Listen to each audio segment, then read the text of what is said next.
Pastor Roy Gerhardt from Galloway United Methodist Church in Franklin, Pennsylvania, sharing a few words of encouragement to help us follow after Jesus.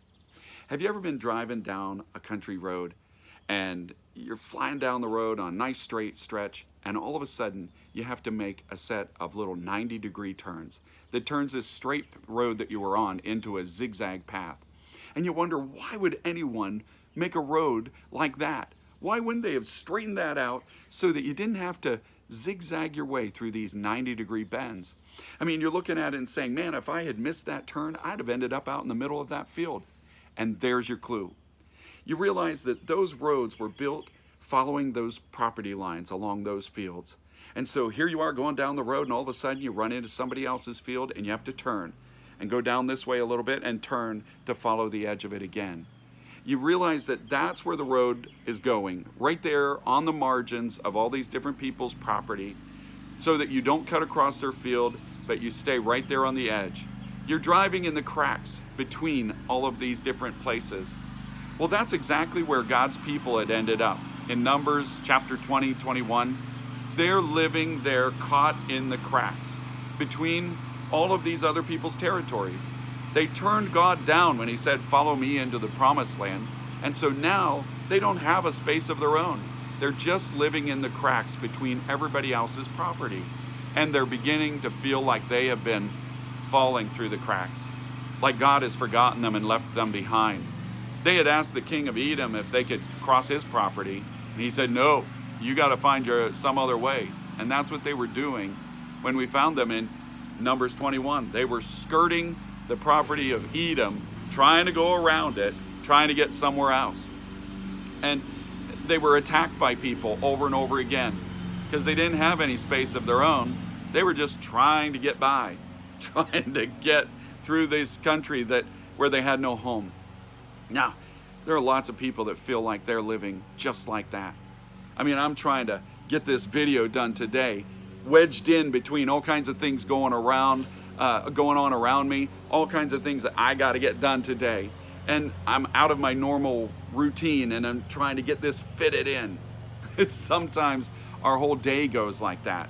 And sometimes you may feel like that's the way you're living all the time, where it's not just trying to fit in the different activities between all of the responsibilities and all the to-do lists that you have, but you're feeling like you are just being wedged into life.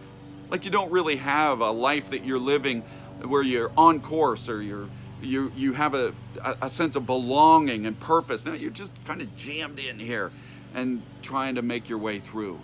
And some feel like we're being dropped into the cracks with that and are being lost there in the cracks, with no one to pull us out, no one to get us on track.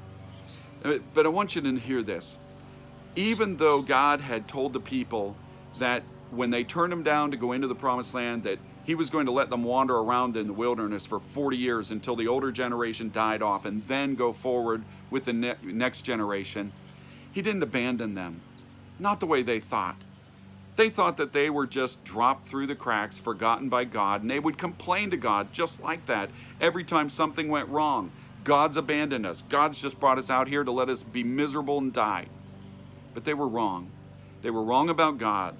They were wrong about their situation. God had not abandoned them. They were still on a journey to follow God. They were still on a journey where their faith mattered for themselves and for the legacy of passing on a walk of faith to the next generation who would enter into the promised land. And so they needed to find how to trust God. They needed to find that because this was the place where they would find that belonging that they were looking for. It's where they would find the hope that would raise them up. It's where joy could genuinely be fostered in their lives instead of the bitter misery that they were living in. Listen, you and I need to remember that when Moses was given an answer to the snake bites, God said, make a serpent and put it up on a pole. The Lord wanted the people to come to that and look up. He wanted them to look up to see the answer, not look down in the ground into the dirt. He wanted them to look up to say, God has an answer for us. And Jesus said, just the same way that Moses lifted up the serpent, I will be lifted up. I'll be lifted up on the cross. And anyone who looks up to me and believes in me, well, they'll be saved. You see, every time we look up to God, we gain a little bit of hope that raises us up. Every time we hope in God, we build a little bit of peace in our hearts that gives us rest. Every time we find that rest and that peace in Him, we have a joy that comes to life. And God is raising us up out of the cracks to let us know that He is there and that we haven't been forgotten and fallen through the cracks. May God bless you today. And as you share this good news, may God make you a blessing wherever He takes you.